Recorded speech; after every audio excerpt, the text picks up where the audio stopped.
Dumating na ang nasa 250 na bagong upuan at lamesa ng Bolosan Elementary School sa Dagupan City.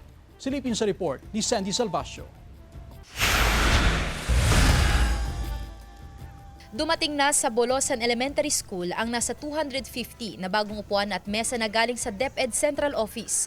Tugon ito sa kakulangan ng kagamitan sa paaralan. Mapapalitan na raw ang humigit kumulang 300 na mga sirang upuan ayon sa Enhanced Basic Education Information System, isang assessment na isinasagawa ng DepEd sa paaralan. Malaking tulong daw ito upang matiyak na magkaroon ng maayos at komportableng pag-aaral ang mga estudyante.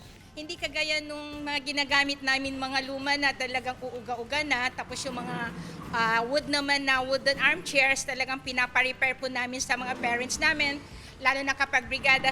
Inaasahan pa ang pagdating ng karagdagang 20 school chairs at tables at 6 na teachers table.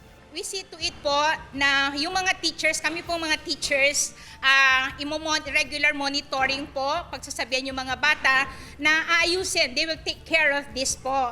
Samantala, naging bahagi rin ng Brigada Eskwela kick-off activities ang mga kawani ng BJMP, PNP, guro, mga magulang at mga opisyal ng barangay. Inayos ang mga sirang upuan na pwede pang mapakinabangan, tinabas ang mga sanga ng puno at nilinis ang school grounds.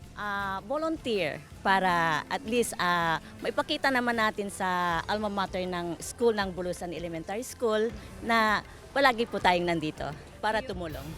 Kasama si Daryl Peralta, Sandy Salvacio, One North, Central Luzon.